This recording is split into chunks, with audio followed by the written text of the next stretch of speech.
Loving yourself, the key to happiness. Have you ever wondered what the key to happiness is? Is it wealth, success, relationships?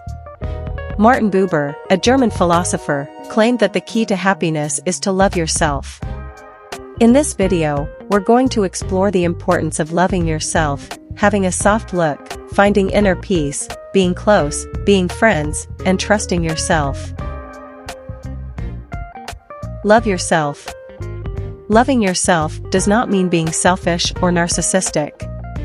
It means accepting your own limitations and loving yourself with them. When we don't have a sense of ourselves, we don't know who we are, and we don't have the confidence to present ourselves to others. You have to love yourself to have a well-defined relationship with others. It is from self-love that we can love others with their limits. Remember, I am you. The soft look.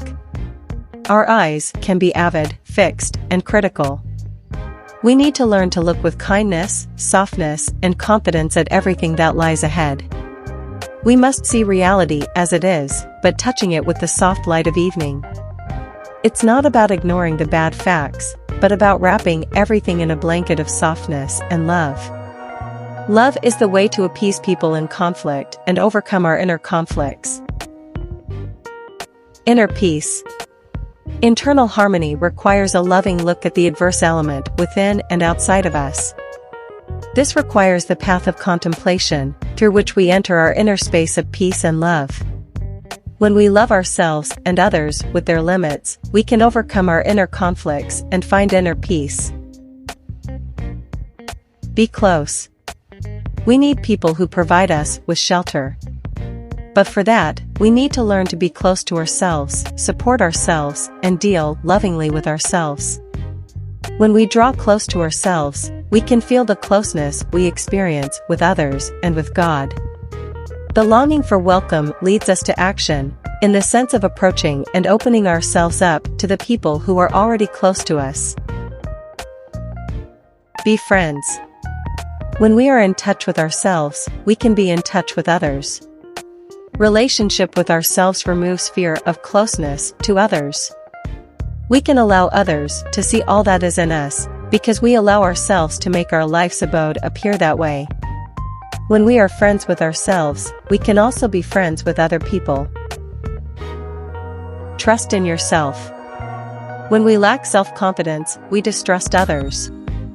You have to trust yourself to trust others. When we trust ourselves, we can better deal with resentments and find happiness.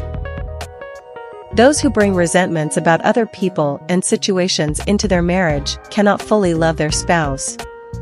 Those who don't trust themselves can't fully trust the other. Self-confidence is the key to trust in relationships. Loving yourself is also knowing that limitations are part of the journey and that everyone has their own flaws.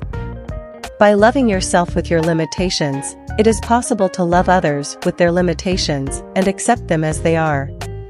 It brings inner peace and harmony in relationships. To achieve this harmony, you need to look softly and kindly at yourself and others. It's not about ignoring problems or seeing everything rosy, but about looking with a soft and loving light, including the negative aspects. This requires deep contemplation and a loving look at the adverse element within and without us. Also, it is important to be close to ourselves, bear our own company, and deal lovingly with ourselves. This allows us to feel the closeness we experience with others and with God. The yearning for welcoming does not admit passivity, but an active action in the sense of getting closer and opening up to the people who are already close to us. By being friends with ourselves and trusting our own abilities, we can also trust others and build healthy, lasting relationships. Self-confidence allows us to open our hearts and give ourselves completely to love. Therefore, loving yourself is the key to happiness and to building fulfilling and satisfying relationships. You have to look softly at yourself and others, be close to yourself and be friends with yourself, trust your own abilities and accept limitations. Only then is it possible to love and be loved fully and truly.